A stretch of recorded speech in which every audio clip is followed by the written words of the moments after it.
o silêncio da noite traz à tona o sentimento de rejeição e solidão, saiba que existe um Pai que te busca e anseia por te encontrar. Ele quer trocar o espírito de orfandade que te atormenta pelo espírito de adoção que te chama de filho amado. Esta mensagem é um convite para você encontrar seu lugar de pertencimento e a paz para finalmente descansar. Para que esta cura alcance mais corações, curta este vídeo, inscreva-se no canal e ative as notificações. Agora, respire fundo e se prepare para ouvir a voz que te acolhe em casa. Existe uma dor silenciosa que muitos de nós carregamos, a sensação de não pertencer a lugar nenhum, de sermos facilmente esquecidos ou substituídos. É a ferida da rejeição, que nos faz viver sempre com medo, tentando provar nosso valor para sermos aceitos, para merecermos um lugar à mesa. Esse sentimento tem um nome.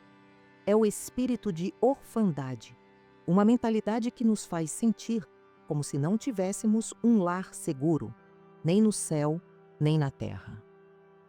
É uma dor profunda. Essa mentalidade de órfão nos acorrenta à insegurança, nos faz duvidar do amor e nos força a viver em um estado constante de alerta, com medo do próximo abandono. Mas o coração de Deus conhece essa ferida mais do que ninguém, e Ele deixou uma promessa cravada nas Escrituras para ser a âncora da nossa alma nesses momentos.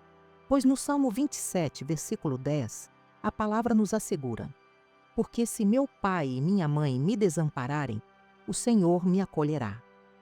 Ele não apenas vê, Ele acolhe. Viver sob a influência da orfandade é como ser um escravo do medo, sempre esperando o pior, incapaz de descansar na aceitação de alguém. É uma prisão emocional que distorce a imagem que temos de nós mesmos e, principalmente, a imagem que temos de Deus. Mas e se eu te dissesse que o céu tem uma resposta direta e definitiva para esse espírito? E se houvesse um outro espírito, um que Deus nos oferece para quebrar essas correntes para sempre? A resposta de Deus para o espírito de orfandade não é um conselho ou uma simples palavra de consolo. É uma transfusão espiritual, uma troca divina. Ele não nos ensina a lidar com o medo da escravidão. Ele nos liberta completamente dele, nos oferecendo um espírito radicalmente diferente para habitar em nós. É a solução definitiva, que não apenas muda nosso status legal, mas transforma nossa natureza interior de escravo para filho amado. Que troca maravilhosa! O apóstolo Paulo, inspirado pelo Espírito Santo, descreve essa verdade que é o pilar da nossa fé e a cura para a nossa mais profunda ferida de rejeição. Em Romanos 8, versículo 15, a palavra de Deus nos revela: porque não recebestes o espírito de escravidão para viverdes outra vez atemorizados, mas recebestes o espírito de adoção, baseados no qual clamamos: Abba, Pai. Ele nos deu o direito de chamá-lo de papai.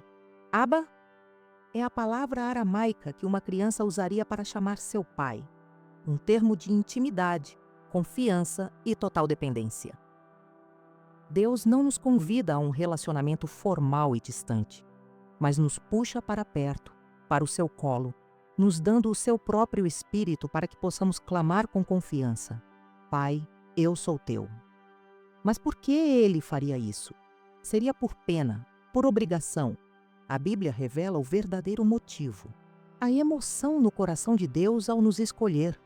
Essa é uma das perguntas mais cruéis que o espírito de orfandade sussurra em nossa alma. Será que ele me quis de verdade? Ou apenas sentiu pena de mim? Projetamos em Deus a nossa insegurança, imaginando que somos um fardo, uma obrigação que ele assumiu por misericórdia, mas não por um desejo genuíno. Acreditamos que fomos acolhidos, mas não verdadeiramente escolhidos com alegria. Que mentira sutil! A verdade é que a sua adoção não foi um plano de emergência de Deus, mas um projeto de amor que existia antes mesmo da fundação do mundo. O apóstolo Paulo nos leva para dentro da sala do trono para ouvirmos a motivação divina. Em Efésios 1, versículo 5, a Bíblia declara que ele, nos predestinou para Ele, para a adoção de filhos, por meio de Jesus Cristo, segundo o beneplácito de sua vontade. Que amor extravagante! Beneplácito significa que Ele sentiu prazer, alegria e satisfação em te escolher. Entender isso muda tudo. Você não é um acidente, um problema que Deus teve que resolver. Você é um desejo do coração dele, um filho que ele quis com alegria. Sua presença na família de Deus não é tolerada. Ela é celebrada pelo Pai. Pense no poder disso. Quando essa verdade desce da mente para o coração, ela se torna o antídoto para a nossa maior ansiedade. Afinal, como o medo da rejeição pode sobreviver em uma atmosfera onde fomos acolhidos não por necessidade, mas por puro e deleitoso amor? O medo da rejeição é uma das correntes mais sutis e paralisantes que existem. Ele nos faz esconder quem realmente somos, com receio de que, se as pessoas virem nossas falhas, elas irão embora, nos deixando sozinhos mais uma vez, como talvez já tenha acontecido antes. Vivemos pisando em ovos, medindo cada palavra, com medo de errar e perder o afeto que tanto buscamos. É um fardo pesado. Mas Deus, em sua infinita sabedoria, não nos deixou órfãos de uma solução para este medo. Ele nos deu a única arma capaz de quebrar essa corrente de uma vez por todas: o seu perfeito amor. Em 1 João 4, versículo 18, o apóstolo do amor nos entrega a chave da nossa libertação. No amor não existe medo. Antes, o perfeito amor lança fora o medo. Ora, o medo produz tormento. Logo, aquele que teme não é aperfeiçoado no amor. Que promessa libertadora! O amor de Deus não é um sentimento frágil, é uma força ativa que invade a prisão do medo e a destrói por dentro. Ele não nos ama se formos bons. Ele nos ama porque Ele é bom. E esse amor nos dá a segurança para sermos quem somos, sem máscaras. Quando descansamos nesse amor, a opinião dos outros perde o poder de nos definir ou nos destruir. Mas essa verdade não é apenas uma teoria bonita. Deus fez questão de demonstrá-la da forma mais visível, tecendo a adoção no coração da própria história do Messias.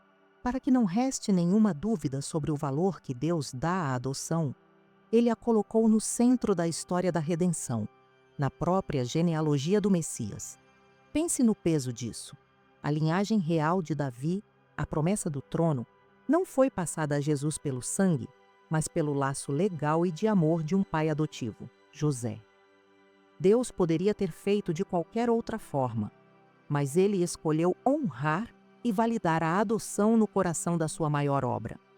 Que mistério profundo! Deus escolheu José de propósito, confiando a ele a honra de dar um nome e uma herança terrena ao seu próprio filho. Essa escolha soberana reflete a mesma intencionalidade com que ele te escolheu para a sua família. Não por acaso, mas por um desígnio de amor. Em João 15, versículo 16, Jesus revela este princípio do coração do Pai. Não fostes vós que me escolhestes a mim. Pelo contrário, eu vos escolhi a vós outros e vos designei para que vades e deis fruto. Que soberania maravilhosa! Se o próprio Rei dos Reis tem um pai adotivo em sua história terrena, como poderíamos duvidar do valor da nossa adoção espiritual? Sua posição na família de Deus não é de segunda classe. É uma posição de honra, selada pelo exemplo do próprio Cristo. O sim de José deu a Jesus um nome e uma herança legal. O sim de Deus por você te deu o nome dele. Isso não apenas te faz um filho, mas te qualifica para uma herança que o mundo não pode te dar nem tirar. A mentalidade de órfão nos faz viver de migalhas, gratos por qualquer sobra de atenção, sempre com medo de pedir demais. Mas a adoção divina nos tira da mesa dos servos e nos assenta à mesa dos filhos, onde não recebemos sobras, mas compartilhamos da herança do Pai. Ser filho não é apenas sobre ter um lugar para pertencer. É sobre ter direitos, privilégios e um futuro garantido pela riqueza e fidelidade do nosso Pai. É uma mudança de status. Essa não é uma promessa vazia, mas uma verdade legal no reino de Deus, que nos liberta da mentalidade de escassez e nos introduz na abundância da graça. O apóstolo Paulo, mais uma vez, detalha essa transição gloriosa que acontece em nosso espírito. Em Gálatas 4, versículos 6 e 7, ele declara: E porque vós sois filhos, enviou Deus ao nosso coração o Espírito de seu Filho, que clama: Abba, Pai, de sorte que já não és escravo, porém filho. E sendo filho, também herdeiro por Deus.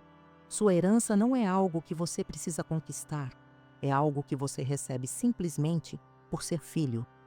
Ela inclui o perdão, a graça, a paz, a força para cada dia e a promessa da vida eterna ao lado dele. Viver como herdeiro é parar de mendigar o que já é seu por direito. É acessar com confiança o trono da graça, sabendo que o Pai se alegra em abençoar seus filhos. Mas como é na prática viver nessa nova realidade, na segurança de um lar que nunca poderá nos rejeitar? Viver como um órfão é como passar a vida inteira do lado de fora, olhando pela janela uma família reunida ao redor de uma mesa farta, desejando pertencer, mas sentindo-se como um estranho. A adoção de Deus não apenas nos dá um convite para entrar, mas nos reserva um lugar de honra à sua mesa, não como um convidado temporário, mas como um membro permanente da família. Imagine essa cena. Essa não é uma figura de linguagem poética. É a nossa nova realidade espiritual, a nossa nova cidadania celestial. A palavra de Deus remove qualquer dúvida sobre onde é o nosso lugar, quebrando as últimas barreiras da solidão e do isolamento. Pois em Efésios 2, versículo 19, a Escritura nos declara: Assim, já não sois estrangeiros e peregrinos, mas concidadãos dos santos e sois da família de Deus. Essa é a sua nova identidade. Viver na segurança da família de Deus é finalmente poder descansar. É saber que há um lugar para onde você sempre pode voltar, onde o amor não depende do seu desempenho e a graça é o pão de cada dia. É parar de viver para ser aceito e começar a viver por ser amado. Quando essa verdade se assenta em nossa alma, não nos resta mais nada a não ser responder com um coração rendido em adoração e gratidão, selando nossa nova identidade em uma oração de entrega. Nossa jornada hoje nos tirou da terra fria da orfandade e nos colocou nos braços acolhedores do Pai, onde não há rejeição, apenas redenção. A voz que antes sussurrava que você não era bom o suficiente foi silenciada pela verdade de que você não foi apenas aceito, mas escolhido com prazer. A escolha agora é sua: continuar a viver como um escravo do medo ou tomar posse da sua identidade como um filho amado. Qual voz você vai ouvir? A cura começa quando substituímos as mentiras que acreditamos pela verdade que Deus declara sobre nós, um processo de renovação da nossa mente. É por isso que a palavra nos convida a uma transformação profunda que nos liberta dos padrões deste mundo. Pois em Romanos 12, versículo 2, lemos: E não vos conformeis com este século, mas transformai-vos pela renovação da vossa mente, para que experimenteis qual seja a boa, agradável e perfeita vontade de Deus. Declare essa verdade sobre si mesmo. Que essa seja a sua oração hoje. Pai, eu recebo o teu espírito de adoção. Eu rejeito o medo e aceito o teu amor incondicional. Se você recebe essa verdade e sela sua nova identidade, declare com fé nos comentários: Eu sou filho amado. Para que esta mensagem de cura alcance mais corações, curta este vídeo, inscreva-se no canal e ative as notificações para continuarmos crescendo juntos como a família de Deus. Amém?